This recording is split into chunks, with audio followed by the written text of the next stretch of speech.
Um, hi everyone. My name is Dr. Shawna Pandya. We will get to more of my background in a few slides time, and we'll get to more of your backgrounds in a few slides time. But let's start off before we do anything else with a little bit of a thought experiment. So we are going to do a little bit of time travel. We're going to go 28 years in the future and pretend it's 2050, and you are actually a little boy named Billy, and it is your day off from school, and you decide that you want to play a game. So you slip into your VR headset, and you decide to shoot some bad guys, and you target all of these invaders, and before long you win the game and you are declared a winner. Except what you've done in this scenario is that you've actually targeted all of the tumor cells within a patient by playing your video game called the Tumornator. So this is just an example to get the creative juices in your mind flowing as to what is possible when we talk about technology, medicine, and the future. And that is our goal today. So today's session, you got me for 4 sessions. 3 of them will be virtual. 1 of them is to be determined. So we're going to talk about engineering tomorrow, fostering a culture of disruption and innovation in the context of medicine, because this is a course called Technology and the Future of Medicine. So by the end of this session, you should know the what, the why, and the how about innovation. So what the emerging trends and technologies are that impact the future of innovation as it pertains to medicine, why it matters, and then how you can develop an innovation mindset. All right, so for those of you who have or who are returning alumni, you know that I'm fairly interactive. Please feel free when I ask you a question to throw an answer in the chat or to unmute, turn on your camera, and answer the question yourself. So speaking of which, let's start with 3 questions. By the time you walk away out of this session, I want you to be able to answer, what is innovation? Why does it matter? And how does one go about innovating? Okay. So let's start off with a very, very simple question. This is not a trick question, but what is this object?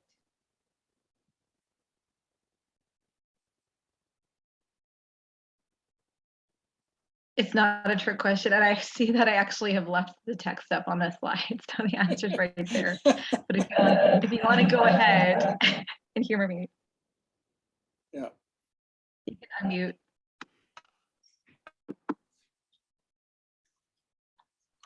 I'm just going to check the chat to see if there's any answers there. Anyone? I think it's a bottle of Mountain Dew / Fresca is my guess. Excellent. Excellent. Yeah, you guys are very specific. I like it. Mountain Dew in a bottle. Bottle is what I was going for. So here's the follow-up question to that. What can a bottle be used for?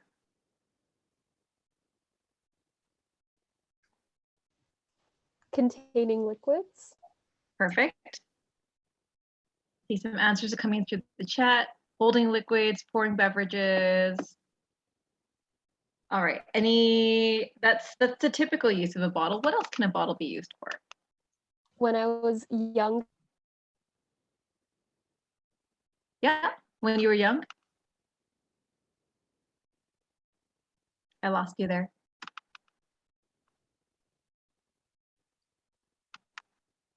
Okay, so you guys are a quiet group so far, but hopefully we will change that by the end of this next hour and a bit. So here are some ways in which we can use a bottle. We can use it as a planter. We can use it as a chandelier, as a bird feeder, jewelry holder, pencil case, as another type of art installation, and a piggy bank. So those are just some uses for something that conventionally holds liquid but can be repurposed. We can also repurpose the very nature of a bottle. Bottles tend to be kind of inefficient, especially older designs. So, there's the famous Heinz 57 commercial where, you see people trying to get all of the product out of the bottle. And in fact, it kind of, to me, that was always a non-starter. It was always a bug, not a feature, that, the very nature of the design of this bottle wouldn't let you access the full amount of product. And it got me thinking as to, how much waste does that lead to every year? Whether you're talking about a Heinz ketchup bottle or a shampoo bottle, like how much of the very product is left in the bottle once you throw it away? And when you add that up across millions, if not billions of bottles, how much product is wasted? So I had this little thought experiment, but a team at MIT actually went a step further and said, that is a problem. What happens if we re-engineer the bottle? So here's that point I was just making that, you know, when you're trying to invert a ketchup bottle, it sticks because the adhesive forces between the two surfaces are not as strong as the cohesive forces. But what if you re-engineered the bottle to change that? Sorry, I got that wrong. The adhesive forces are decreased in this scenario, right? And so now you can access the full amount of product. You just need to be aware of that when you're pouring. So this is an example. These are all examples of innovation, of repurposing either the bottle for something else or re-engineering the very nature of the bottle. So hold that thought in mind. So I promised you an introduction. So I'm going to get to myself. So I wear a lot of different hats. I am a general practitioner here in, well, not really in Edmonton, all over the province. I work rural ER 90% of the time. I have a background in exploration and space medicine. We'll have a dedicated topic to that a few sessions from now. I've lived underwater as an aquanaut. I've tested spacesuits in microgravity. So all of these austere, remote, and resource limited environments actually breed themselves to innovation. And we'll talk about that in greater detail in a few sessions time. So that's me. Now I want to turn it over to you. So I just want to know who else in the audience. So you can either unmute, turn on your camera, say hi, who you are, what you're studying, maybe 3 lines, and you can also throw it in the chat and we'll just get a sense of who's all out there in the virtual world there.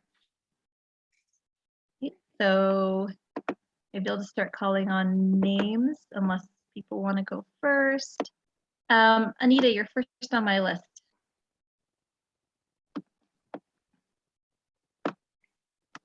You can either type it in the chat or unmute. And I'll just go alphabetically. So Ariha and then Elmi will be next.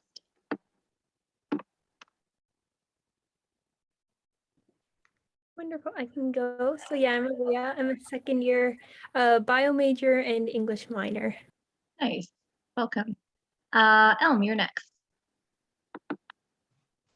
Hi, I finished my first degree in biology and psychology last year, and now I'm in my first year of medicine. And I've heard you speak beforehand in this space medicine talk a couple months ago. Oh, awesome. Okay, great. Well, welcome. Hannah.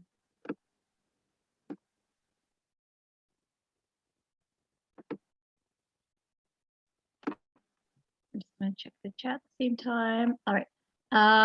Kashika.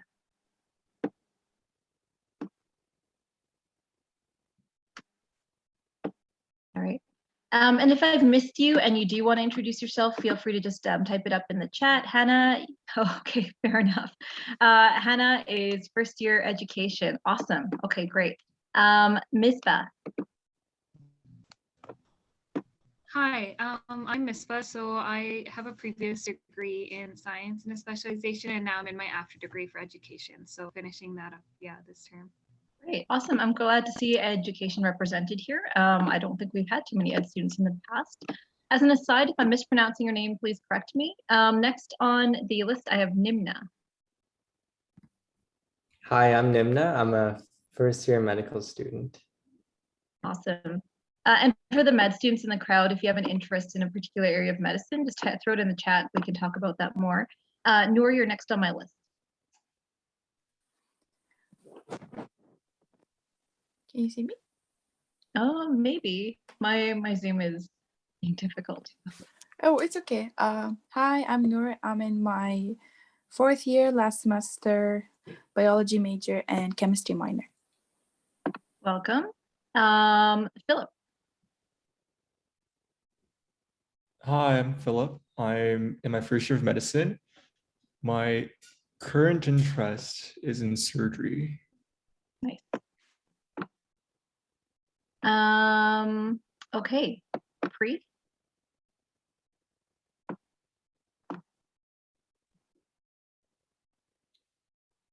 It's very loud where you are. You are third year comp sci, biosci, bioinformatics. Awesome. And Ryan? Hi, I'm a first year graduate student in biomedical engineering. Awesome. And then last but not least, Tizzy. Hi, I'm Tazib. I did my undergrad in biochemistry, and now I'm a first year med student with Elm & Phillip. Awesome. Okay, well, welcome all. Feel free to use the chat. It turns out it does notify me as we go on here. All right. So I promised you an interactive session. So let's get to our next question. And then I promised you won't have to answer anything for a while. All right. So here's my next question for you. We've kind of talked about it. What is your definition of innovation? If I were to ask you to, define it for me, how would you explain it to me, or what is your definition?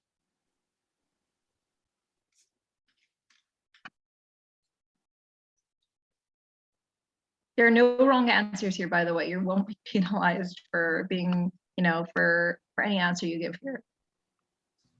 I can take a shot at kind of explaining, I guess.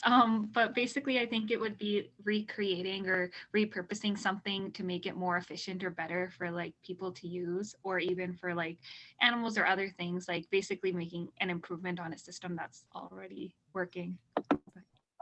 Perfect. So repurposing, improving. Oh, perfect. Oh, and hi, Anita. Thank you for your intro. Awesome.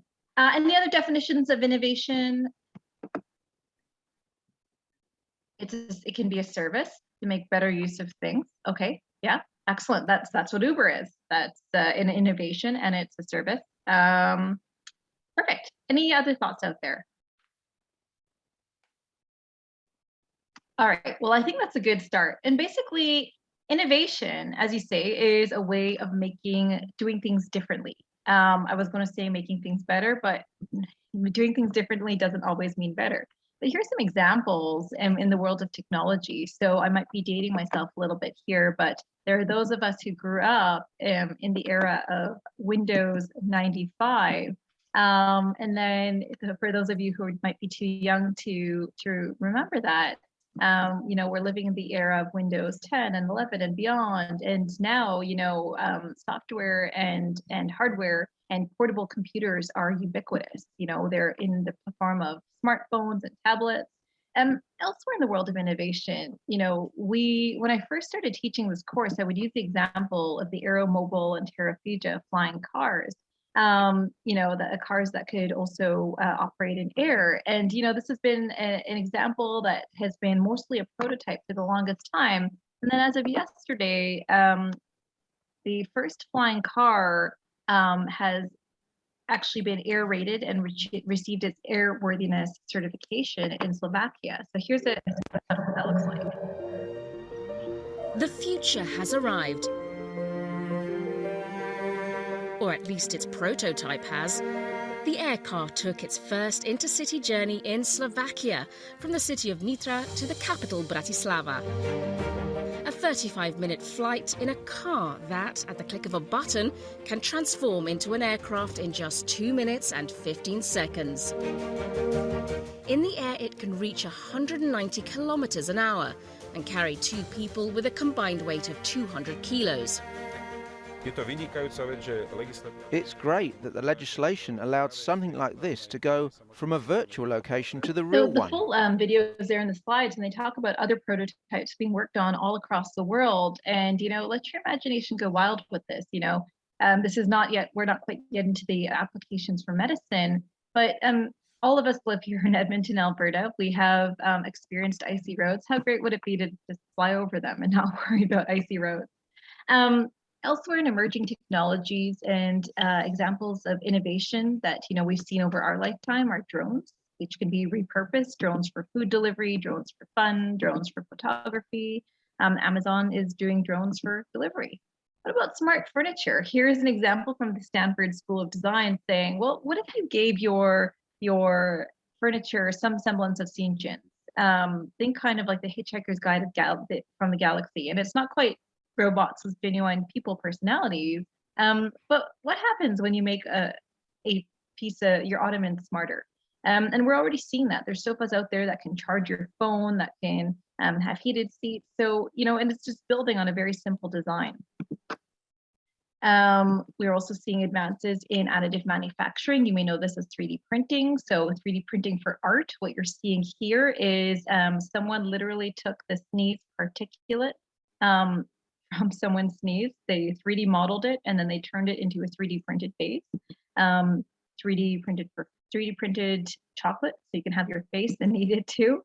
3D printed for cell bioreactors. 3D printing in space to build tools up on the space station as of 2009. And 3D printing for prostheses. So here is a turtle who has lost his shell due to pyramidalism, and now has a second chance at life, as it were. We are seeing examples of innovation in the materials science world. So this is an example of that allows us to soak up many times the volume of the oil spill in the ocean. Look at the absorbency of the polyurethane material that is also reusable, and it's very, very lipophilic. And so put an entire sheet of this over an oil-like substance. What it does is it's very efficient at mopping up 90 times its weight in oil spill. So here's another example. So let's get down to the medicine aspects of innovation. So hopefully no one here is too squeamish, but if you are, this slide is a bit graphic, I apologize.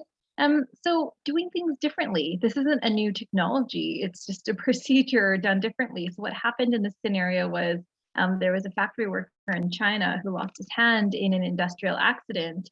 And while the stump of his hand was still being allowed to heal, they determined that the hand was still viable. But it just the stump needed time to heal. So in order to keep the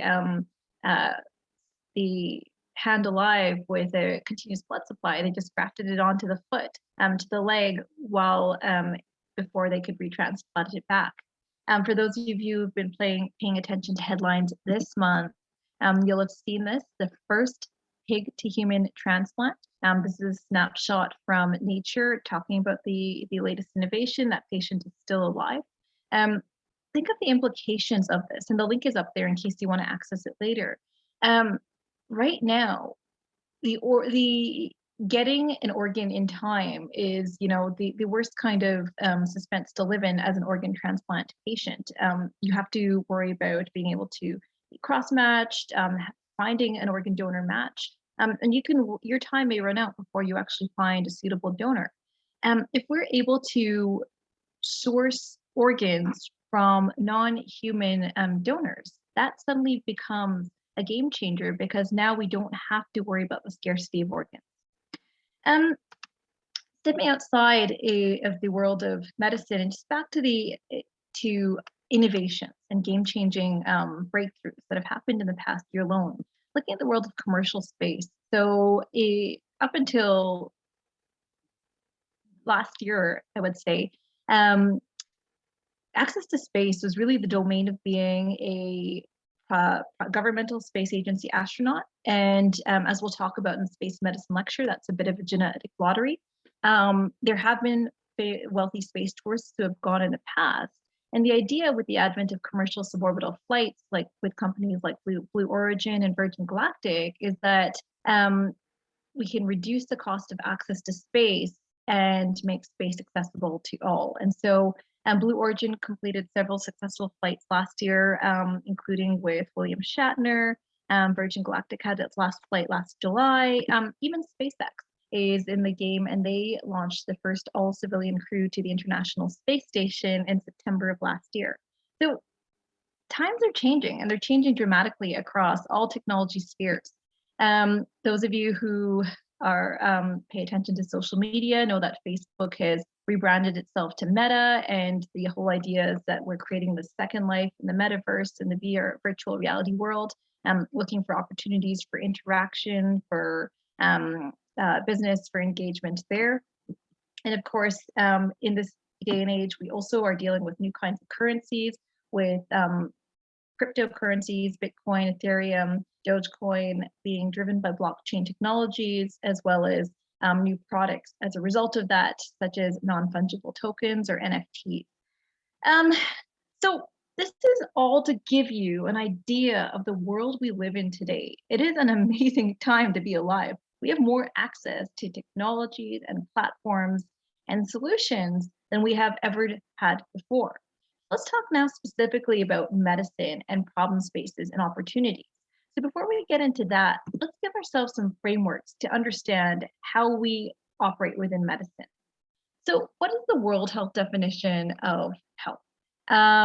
This is something the medical students may be familiar with already, but this one's really important to understand because it's really easy to think that it's about not being sick, but it's a pretty powerful statement that it's not merely the absence of disease, but it's the state of being physically, mentally, socially, spiritually healthy. So keep that in mind as we go forward through this lecture.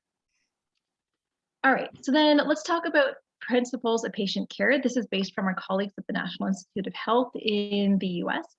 So they talk about the 5P with a bonus, 6P model of patient care. So they talk about predictive care, being able to predict based on a patient's individual profile, how they might react to a certain drug, making their medical care personalized based on their history, based on their genetics, having precision medicine. So maybe 81 milligrams of baby aspirin isn't, the cure for everyone. Maybe some people need 79 milligrams. Maybe some people need 100 milligrams. Preventative care, preventing illness before it happens. Participatory, recruiting patients to have ownership over their own health.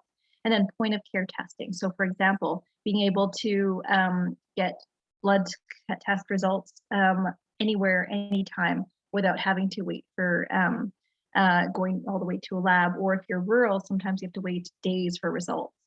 Other frameworks in which we operate. So again, if you're a medical student, you may already be familiar with this.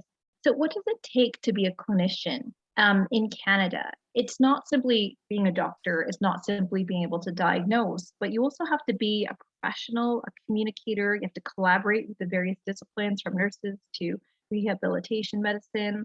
You have to be a leader. You have to advocate for your patients. You have to be a scholar. And, especially in the COVID-19 era, you have to keep abreast of constantly changing guidelines. And that's what makes a clinician or medical expert.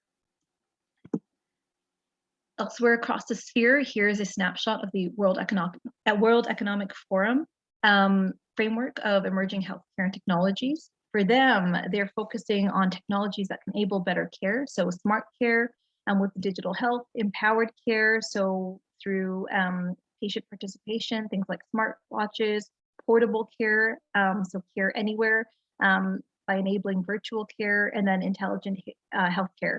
So enabling things like artificial intelligence and machine learning to make better predictions and diagnostics.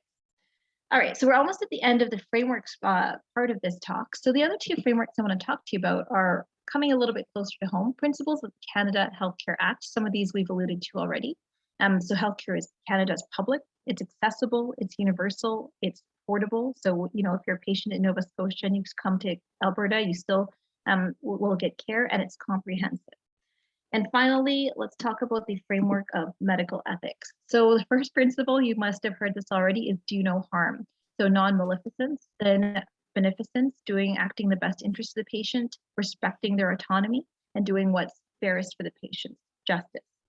Okay, so that part was a little bit dry, but it gives you a sense of all of these competing interests, and sometimes they align, sometimes they may be a little bit of odds at each other on how we approach patient care with the end goal of not just maintaining the absence of disease, but maintaining the state of health while doing no harm and respecting patient autonomy.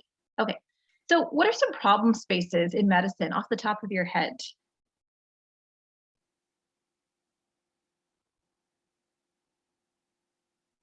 You can go ahead and type it in the chat, but hopefully the most obvious one is the fact that we're still in a pandemic. So here's a quick list of, by no means comprehensive. So COVID-19, and honestly 2021, 22, because we've still been in this several years later. Preventative care. So it's amazing how much healthcare funds are going to acute treatment, but also how much healthcare needs to be dedicated to preventing the onset of things like cardiovascular disease, diabetes, and managing it before it gets to, worst case scenario, like a diabetic crisis, diabetic ketoacidosis, having a foot amputation. Ongoing monitoring, especially for remote and rural patients. Like I said earlier, 90% of my practice is in rural emergency rooms, and that brings with it all sorts of challenges when it comes to having access to the bells and whistles of a tertiary care hospital. We often do, most of the time we don't have a CT scanner. Some labs will take days to come back. Antibiotics and resistance, and we'll talk about this in more detail in a few slides. What about opportunities? What about repurposing old drugs for new reasons, new causes? We call that sock puppeting. We'll talk a little bit more about that. Incorporating the patient context, incorporating emerging technologies, and then also looking at drug personalization. Okay. So we talked a little bit about the elephant in the room, COVID. So the other thing that we're going to harp on this hour is talking about the importance of innovation mindset and looking at crises as opportunities. We've seen a little bit of this already. We've seen the advent of new mask designs, and perhaps just as even more impressively is the advent of vaccines. And this is probably one of the most impressive and innovative and inspirational things that humanity has done, is to come together, run large-scale trials, and emergency approve and roll out mRNA vaccines in the space of less than 2 years amidst the global crisis.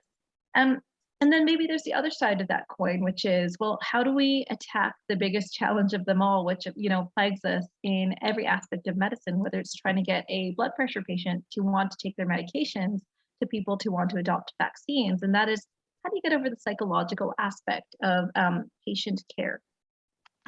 Antibiotic resistance. So this is a major challenge faced in medicine. So this is a powerful quote from the WHO. Antibiotic resistance is happening everywhere, in every corner of the world, and has the potential to affect anyone, any age, any country, any time.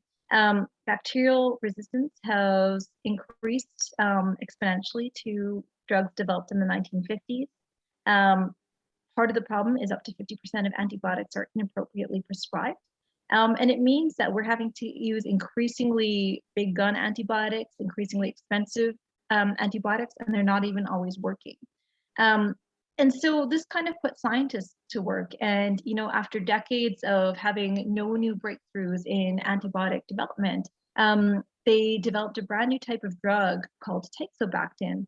And this actually acts on the cell wall of the drug. It's cultivated from the soil. And the reason that it took so long to be able to extract this is because they didn't have the extraction techniques developed previously to take it out of the soil.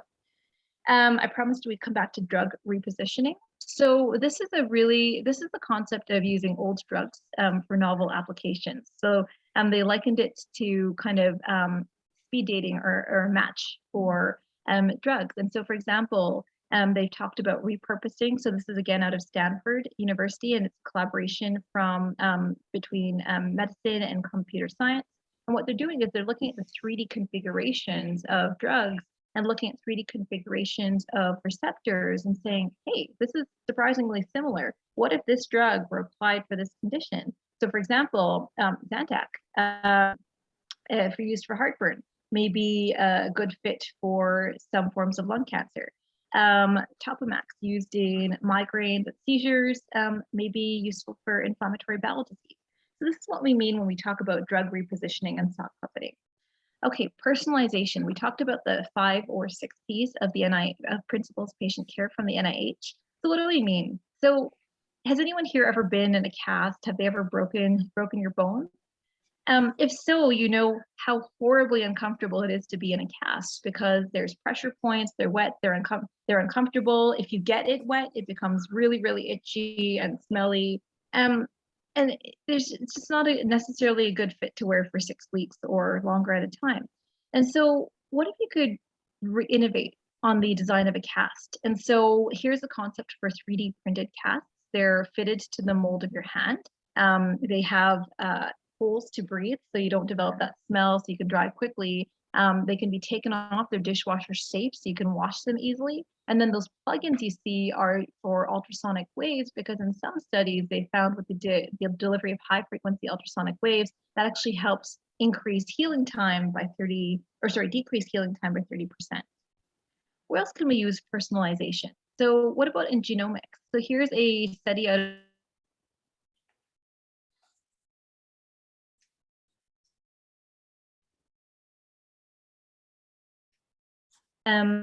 what is your response to a common blood thinner like warfarin? Because what we know for anyone who's ever tried to prescribe warfarin is everyone is different. Some people require large amounts of dosing. Some people are very sensitive and require very little dosing. Some people you need to change up the dose every other day. So how do we predict that? So they've created a one-page summary based on genomics and saying, well, hey, this is as a clinician what you might need to be aware of when prescribing medication. So it's distilled all that data down into practical application in medicine. Elsewhere in emerging technologies, so this is a snapshot of Watson, the computer that famously did well on Jeopardy and then also identified Toronto as the capital of Canada. But using machine learning algorithms for diagnostics, for improving treatment. And so the idea with machine learning is being able to parse large data sets, extract trends, and then help clinicians do medicine a little bit better in terms of accuracy, in terms of personalization. We talked a little bit about the importance of incorporating patient context into medical care.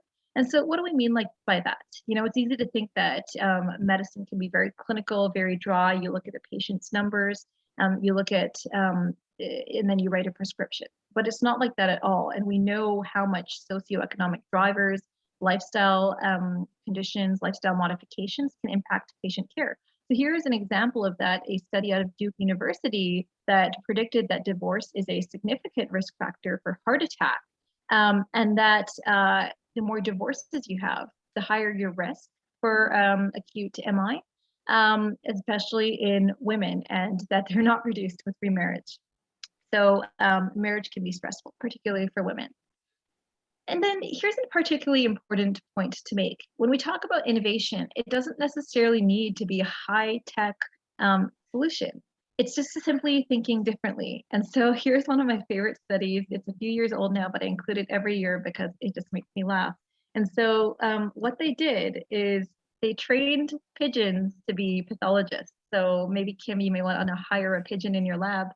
But basically what they did was trained pigeons to identify breast cancer patterns on pathology slides. And when they got it right, they would reward them with birdseed. What they found was that the pigeons were able to correctly identify breast cancer patterns as good as, if not better, than a clinically trained pathologist. And the results were even more accurate when they flock sourced it. So when they had a whole crowd of pigeons. So not a high-tech solution, but just a way of thinking differently. So to summarize, we've talked a lot about these emerging trends. We've talked about 3D printing for improving casts and bone healing outcomes. Other examples of emerging technologies and trends are big data and parsing large data sets to find new solutions and improve our diagnostics.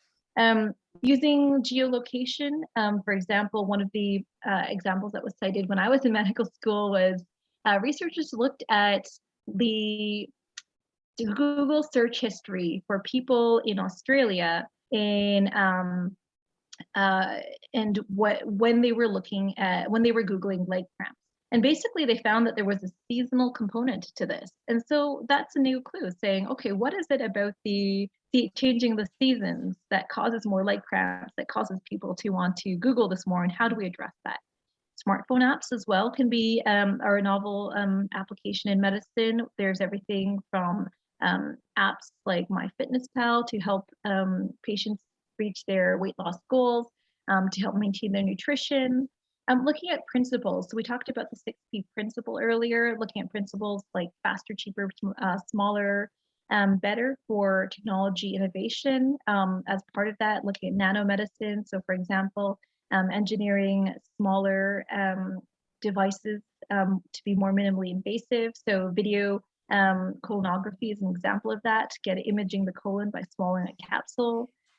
We talked about the value of data mining, and we also talked a little bit, we touched on the potential for virtual reality and augmented reality.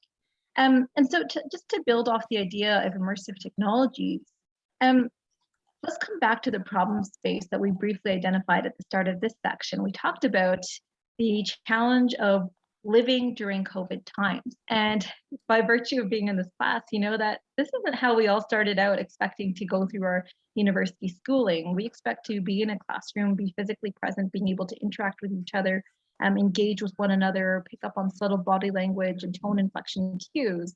But that's all out the window, and we've lost access to our traditional learning spaces and workspaces in the era of COVID-19.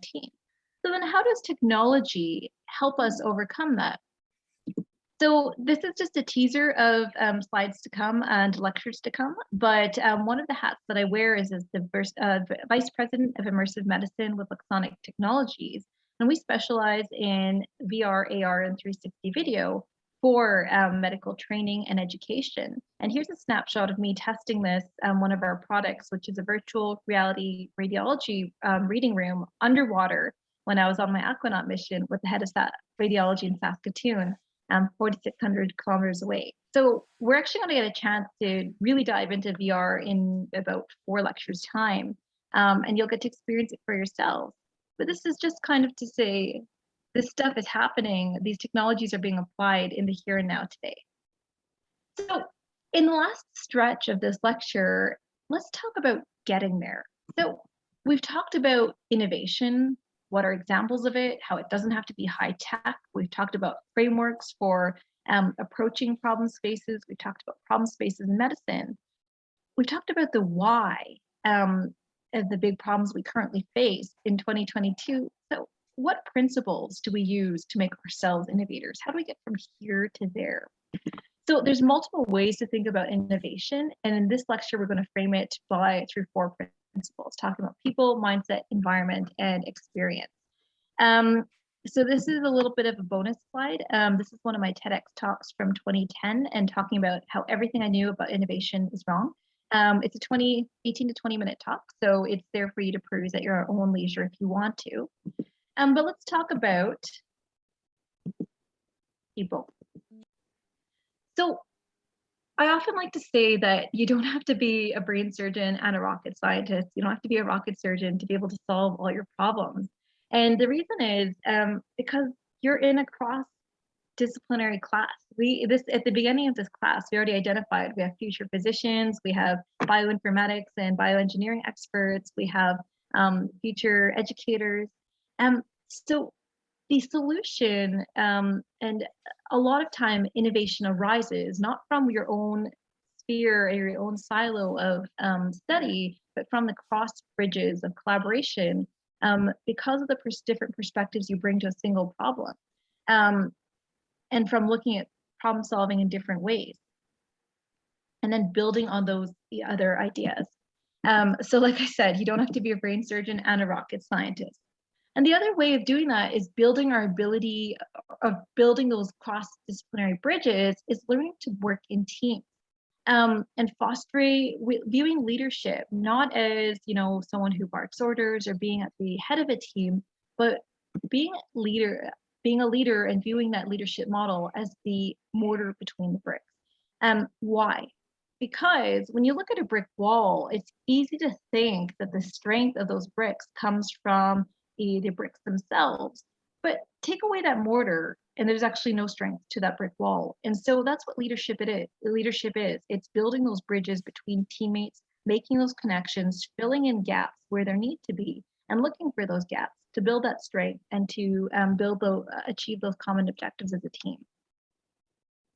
Part of leading people and part of developing those interdisciplinary bonds is also developing innovation mindset. So the simplest way to do that is to question everything. What questions should you be asking? Two questions I like to ask are, how can this be better? And how can I make this better? And we're actually going to get into some exercises at the very end of this lecture talking about how you can start asking those questions right after this class. So here's a very cool example of someone who is 18 years old. This is Anya Pagarian, and she was a volunteer in a hospital, and she was going through the dialysis wards, and she realized that this was a problem because oftentimes people were missing out on dialysis care because they couldn't get to the hospital, or it was tens of thousands of dollars to be able to access something the size of a refrigerator. Or what if you were in a disaster scenario and you couldn't make it to the hospital? Why couldn't we get a portable version of a dialysis machine? So that's what she spent her summer vacation doing. She built a portable dialysis machine the size of a suitcase that was an order of magnitude cheaper, that could be used for dialysis. So in addition to asking, how could I make it better? But also ask about what if there were no constraints? Asking what if, what if this didn't have to be like that? What if, this was not a constraint? So if you're interested to hear more about specific examples of how we can apply what if questions, here's a TEDx talk I did in 2019 called Discovering Exploration, and it's all about embarking on discovery and innovation mindsets. Let's look at a historical example now. The medical students, if you've done your triple I block, you'll definitely have heard of this. So this is a guy who asked that exact same question. We'll go to that next slide. So do the med students, do you recognize this gentleman? So this guy is Ignaz Semmelweis, and in 1865, he asked a crazy question saying, hey, what happens if we made doctors who have finished up in the morgue wash their hands before they attended to a delivery and delivering a baby? Would that result in decreased maternal mortality? And believe it or not, he was laughed out of the room at the time because this was a crazy and ground-shaking idea. Hand washing, who needs that? And so it's common practice today. It's very common practice in the pandemic. But this guy actually ended up living out the end of his days in an asylum in severe depression. And he said, when I look back upon the past, I can only dispel the sadness which falls upon me by gazing into that happy future when infection will be banished. The conviction that such a time must inevitably sooner or later arrive will cheer my dying hour. So maybe he would be happy with how seriously we take hand washing today and in infection control, but at the time it was an earth-shattering idea.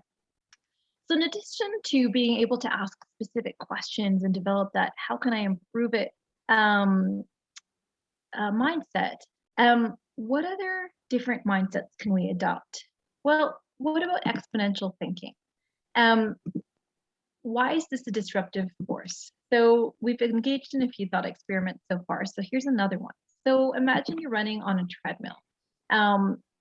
What do we mean by learning to think exponentially? So if you're on a treadmill and you're increasing at a linear pace, you're increasing at 1 kilometer an hour, then 2 kilometers an hour, then 3, then 4, then 5. What if we suddenly decide to disrupt ourselves and increase at a geometric rate in an exponential fashion? So every time you go up in speed, you're running, you're doubling your speed. So now you're at minute 1, you're going at 1 kilometer an hour, then 2 kilometers, then 4 kilometers. Now you're at 8 kilometers and you're at a jog, and then you're at 16, and now you're running flat out. And then you go to 32, and then bam, you're flat against the wall. That's what it means to increase at an exponential rate. So how does this apply to technology evolution and application? How long did it take various technologies to reach 50 million people? So back in the day when the radio first became a household commodity, it took the radio 38 years to reach 50 million people. It took Facebook from its inception to its rollout 2 years. And it took the last Adele video 2 days to reach 50 million people. So part of disruption and exponential thinking is, what is the next thing that's going to disrupt this particular trend or technology? So here's an example of that. So bookstores, once upon a time, the only place to get your book was at the corner shop bookstore. And then before long came along the big box book chains. So we had our Barnes and Nobles and Chapters and Indigo, putting these little bookstores out of business. And then along came Amazon saying, well, what happens if you had a warehouse full of books and you had every single book at every single time?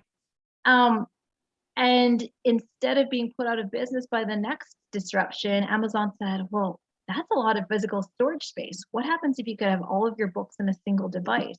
And they disrupted themselves with the Kindle.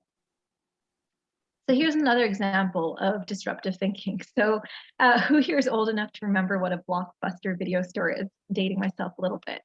But once upon a time, the only place to go get a video out of the theater was to either wait for it to come on TV or rent a VHS or DVD from a video store. And then Netflix saw an opportunity and said, well, what happens if you could just let people, order their own movies at their own times and then they just mail it back? And for a long time, it was this DVD subscription service, you mailed it back. And then they said, well, with the advent of higher speed internet, what if we just streamed movies and streamed TV shows? And then as the next step in their innovation, they said, well, what if we could compete with movie studios and TV studios and actually make our own original content? And that's how Netflix became its own disruptive force and also managed to keep up a pace as new competitors arose. So the other way to think about innovation is to also ask that what if question, saying, well, what if there were no disruption? What if we took away all our creature comforts of what it's like to be alive in 2022? This article will make you laugh because this is exactly what this family did. They noticed that their toddlers, their 2 and their 4-year-old, would not be torn away from their iPads. They were getting addicted to their tablet. And so they decided to live like it was when they grew up. And they took away every single creature comfort that did not exist after 1986. So they had access to a fax machine, but no email. They had access to an Atari system, but no PlayStation. When they were going on road trips, their GPS was an old-fashioned paper map. If they were looking at pictures of their new nieces and nephews, they would only accept printed out photographs that had been developed in a photo lab. So maybe a little bit pretentious, maybe a little bit onerous, but it's also important to ask the what if on the other side, flip side questions of saying, well, what if we didn't have this convenience? What would the disruption be? So I'm gonna turn it back to you and get your innovative gears thinking. So the first question I want to ask you is, what are examples of jobs that did not exist 10 years ago? So even around the 2010 era, and maybe we can cheat a little bit, go to pre-2005. What are jobs that exist now that are very commonplace that we don't question, that 15 years ago would have raised an eyebrow? The first one that comes to mind for myself is a YouTuber or a Twitch streamer. Didn't exist before. Yeah, exactly. And in fact, a study came out a few years ago saying that the job that young children wanted to be most when they grew up now was no longer astronaut, it was YouTuber. So to interpret that as you will. Any other examples?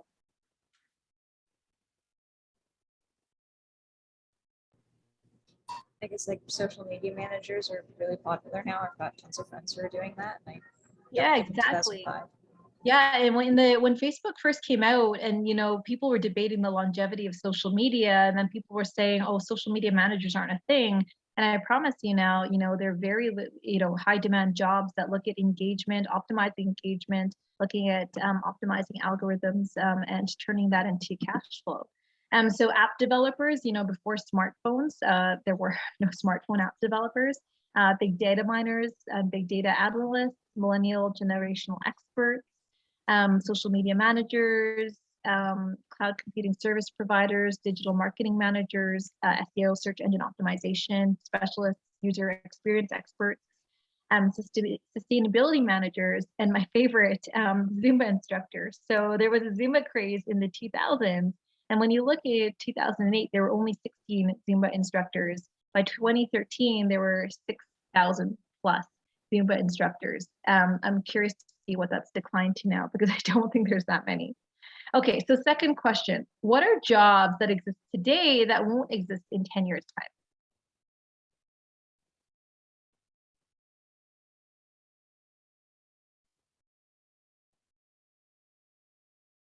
Any takers? I'll say cashiers. Cashiers, yes, that's the one that always comes up. Any other ideas?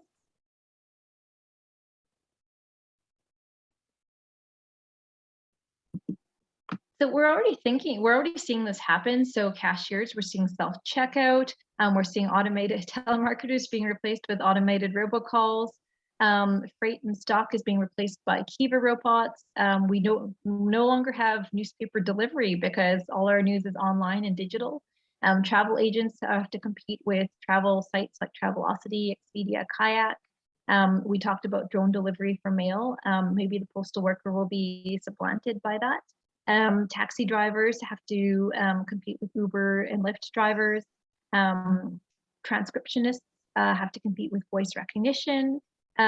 Librarians have to compete with online search. And so that brings us the question, what is in full gear today that won't exist in 10 years? What's going to happen to the social media manager? How are they going to evolve?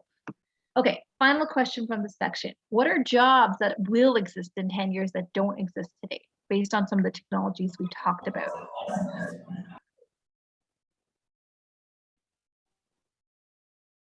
I heard someone say something, but I didn't hear the answer. Jobs that will exist in 10 years that don't exist today.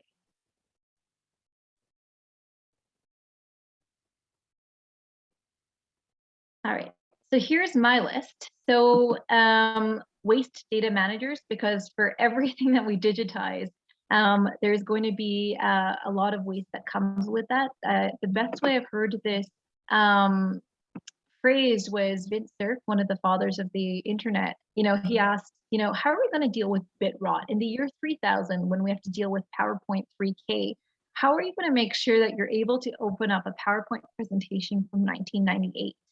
Healthcare navigators. So as we get more specialized and subspecialized and subspecialized, it becomes extraordinarily hard for the patient to know where to go to get help and to know what comes next. And so how do we help patients navigate the healthcare system as well as and get ownership over their own care? We talked about the metaverse and how that's becoming more prevalent. So what about the architects of this alternate reality for VR, AR? We see that cryptocurrency is here to stay. So we know that alternative currency bankers are here and now. They're not even 10 years off. 3D printing engineers, privacy managers, nonagenarian service providers, as we see the life expectancy of the average citizen increase. What about human enhancement? What about memory augmentation? If you had the ability to give yourself a photographic memory, who here would take that? I can't see them, but I imagine the med students are all raising their hands. What about extinction revivalists? I mean, Jurassic Park was a movie, but there's people who are already talking about reviving extinct species, from woolly mammoths to more. And then second generation astronauts, and we kind of alluded to this already, because first generation astronauts, selected through space agencies with a mandate to pursue exploration and science. What happens when we decrease that barrier of access to space and make space available to the artists and the entrepreneurs and the athletes as well? So let's take a step back when we're talking about mindset, and let's look at the crisis and opportunity of space and how that's evolved. So issues that were arguably not a priority in 2010, climate change and the climate crisis, I don't think we can deny it's a major determinant of the longevity of the entire human species today. Pandemic planning, hopefully we've learned at least one or two lessons from how poorly we've handled the COVID-19 pandemic. Social media well-being, it's been well documented how much social media impacts mental health.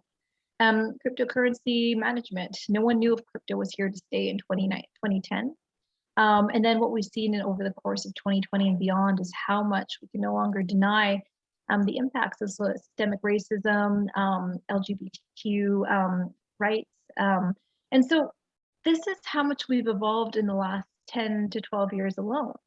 And so to kind of hammer home that point of how much, all of these issues, are problem spaces waiting to be addressed. The world today has more people considered enslaved worldwide than at any other time in history, 20+ million people. With the migrant crisis that started several years ago, there are over 50 million refugees worldwide for the first time since the Second World War. When we look at how we've stalled in innovation, we have not been on the moon since we last sent humans there in 1972. We're also in our understanding of our planet and planetary processes and exploration, we've only mapped 5% of our oceans to date. So we've mapped more of the surface of the moon than we have of the bottoms of our oceans. We're still discovering new species within the oceans every single day. We talked about the issues with climate change and also gender inequity and disparity and how that impacts opportunity in society. So let's, before we wrap up with mindset, let's go back to a bit more of a positive note. So we talked about adopting individual mindsets to be able to engage in disruptive thinking. So here are 4 key mindsets. So Peter Diamandis, he's a futurist. He's always trying to disrupt himself. He created the International Space University, then he created Singularity University. And now he runs the X Prize Foundation, which in fact first envisioned the launch of disruptive industries. So they first ran the X Prize in 2004, wanting to literally get suborbital flight off the ground. That was the origin of where Virgin Galactic was born and the first commercial space company or suborbital space company. So he defines innovation and growth mindsets as abundance. So asking that what if question, what if there were no constraints?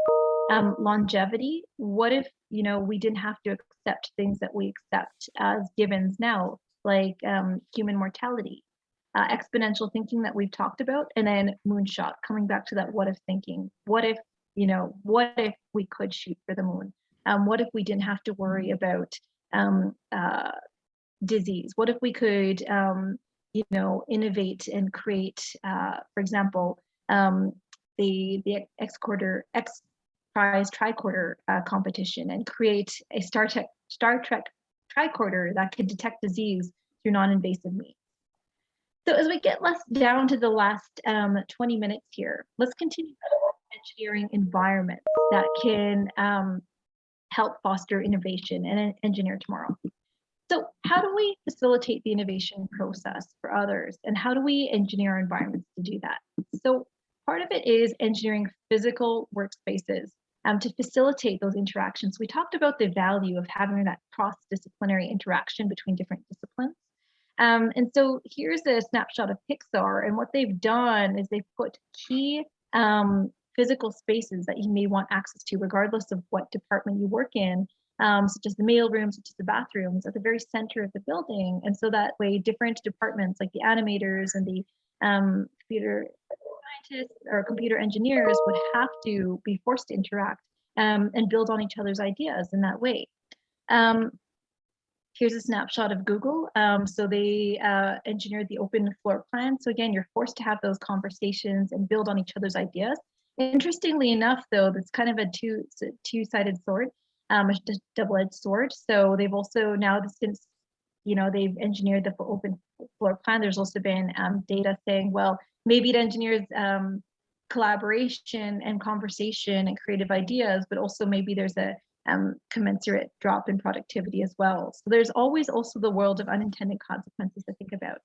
Other ways to engineer innovation. What platforms do we have at our disposal?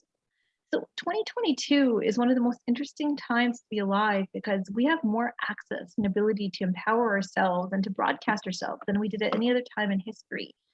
So to fund our ideas, we have Kickstarter and CrowdSpring to educate ourselves. We have massive online open courses to be able to engineer and program ourselves. We have things like Arduino, Raspberry Pi. The slide's a bit dated now because it talks about Google Glass for entering the augmented reality world, but we really see headsets and the VR world coming to life. And like I said, this is the time to be able to broadcast ourselves to the world, says on platforms like YouTube, SoundCloud, and I probably should update the slide to include TikTok, but I'm trying to avoid that.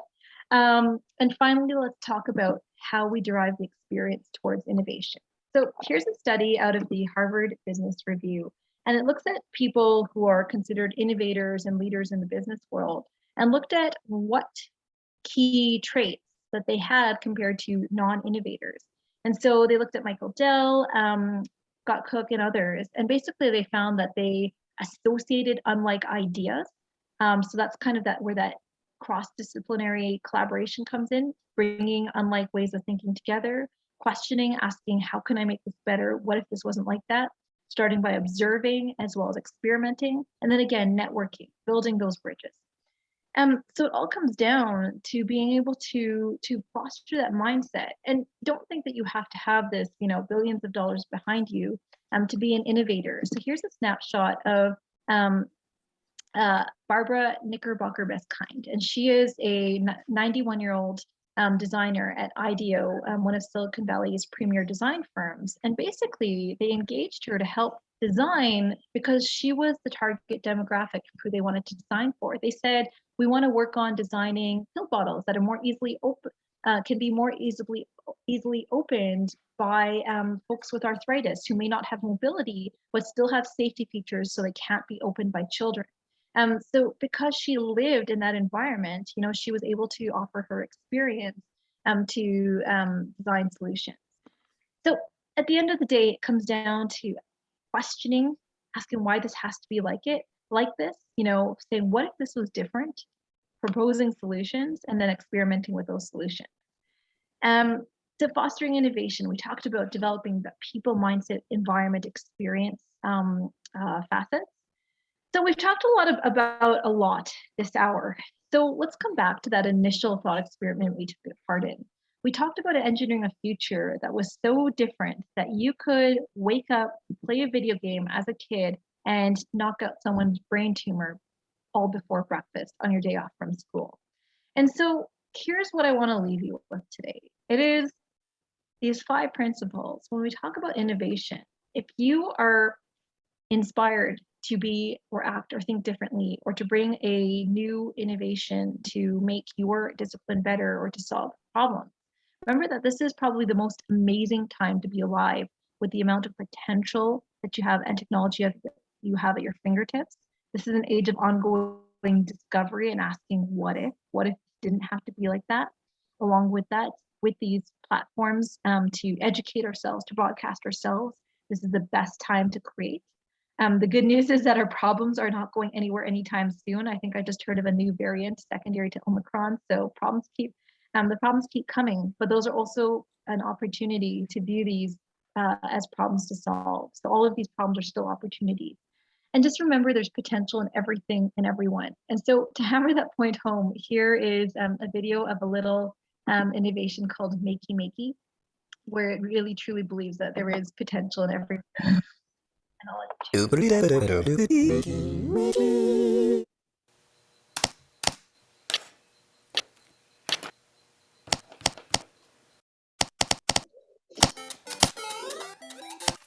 you can make a notebook out of Play-Doh, or game controller out of Play-Doh, and a notebook.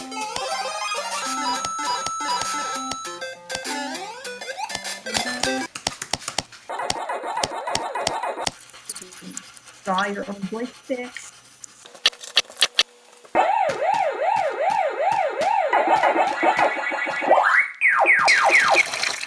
You can make a scaled-down version of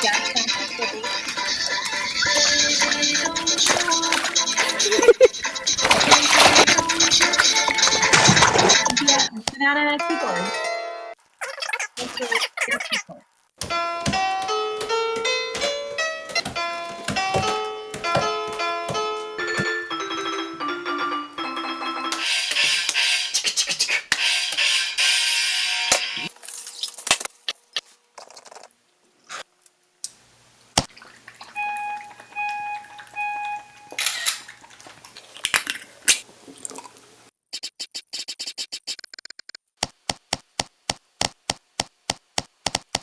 Hi, I'm Jay. And I'm Eric. We're graduate students at MIT Media Lab. We have a dream So that I mean it when everyone. I say there's potential in everything and everyone, and I hope that throughout the course of this hour here together that you have learned of problem spaces waiting to be solved in the world, problem spaces specific to medicine, emerging technologies that have the ability to help us solve some of these problems, and also develop some tools towards developing that innovation mindset when it comes to asking those what if questions, how we as individuals can make things better, fostering those team and cross collaboration and interdisciplinary collaboration skills, as well as figuring out, starting to look for problems to be solved within our environments. So this is your optional homework for next time. Basically, if you really are keen about getting your innovation juices going, here's some exercises that you can take part in. So designing your own 2050 Terminator scenario, maybe for COVID, maybe it's a bit sooner than 2050. Picking a sector that you're interested in, whether it's healthcare, and developing, modeling your own exponential future for it. Something that's super simple and a way that you can start looking for problems to be solved is just grabbing a notepad and a pen and paper, and as you walk through your campus or your apartment building, noticing things that aren't really efficient and asking how they could be done better. Read up on an emerging technology that you've been keen to learn about, whether it's transplantation, whether it's flying cars, and then also engaging in that exponential future projection exercise that we did. So what are problems that did not exist 10 years ago, and what are problems that will exist in 10 years? And those questions that really can get you started are, how can this be better? How can I make this better? And what would be the best case scenario? What would be disruptive? And what is the future of this? So we have a little bit of time for discussion. So we can spend some time talking about big challenges within your own fields. I know we have medicine, education, computer sciences, biomedical engineering represented here.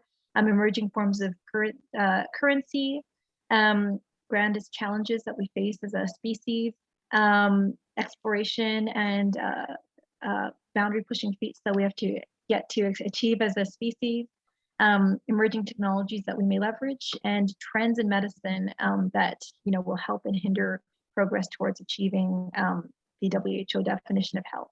So next time we are going to be talking about space medicine and designing for the spaceflight environment, the challenges and constraints, as well as technologies for human spaceflight. And with that, I will turn it over to you. Thank you so much for your time. So, questions, comments?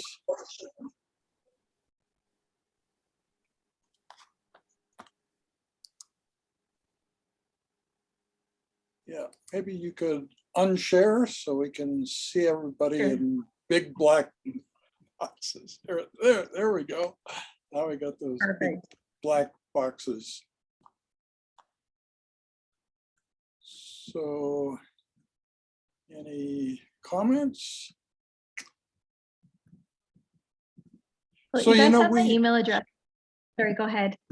Yeah, I was going to say we have some unusual family features. The Grozdanek family, they had 3 members of the family taking the course, and they're thinking there will be 2 more.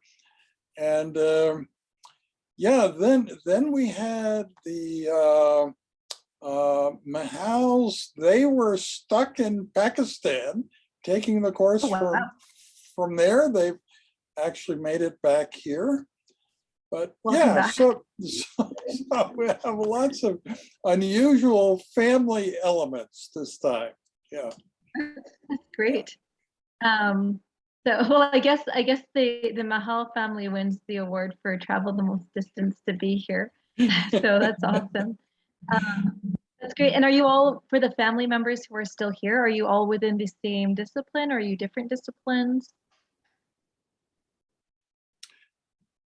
So I think the Grozdaneks, the 2 people who are here, one is in classics and the other is in elementary education. and the Mahals can speak for themselves. Yeah. Yeah, so me and Ari are in different like programs. So I am like her older sister, so I'm doing my after degree now in education, but Ari is in her undergrad right now for science, so she's doing biology. So yeah, different kind of fields, but yeah. And since we have an extra bit of time, what actually drew everyone to the course? Like, what is it that, you know, brought you here? What do you want to get out of the course by the time the semester's over?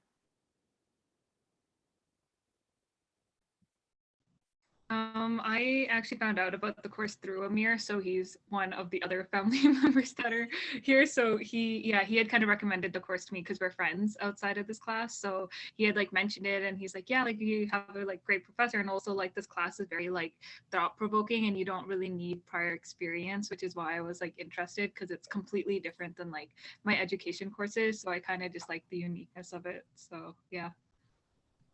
Awesome. Anyone else? So, you know, there are some other unusual people. Kashika is 14 years old, and she lives in India. So she gets up in the middle of the night to take part in this course.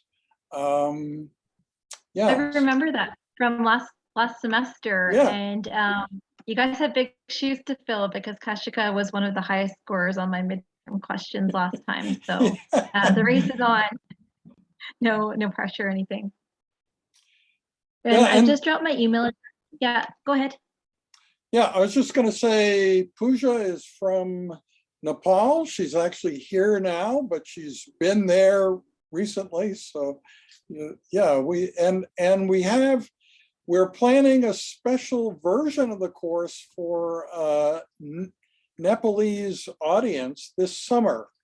And so you can take part in that if you want. They're creating a new government-sponsored undergraduate university to basically get the whole country thinking in a more modern way, you know, disruptive thinking and so on. And so we're helping with that.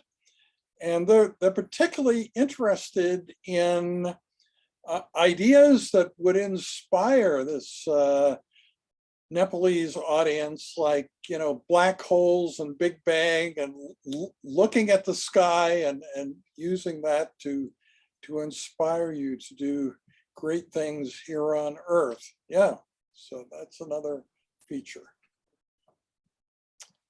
That's awesome. Wow, this is probably the most diverse class yet. That's fantastic. Yeah.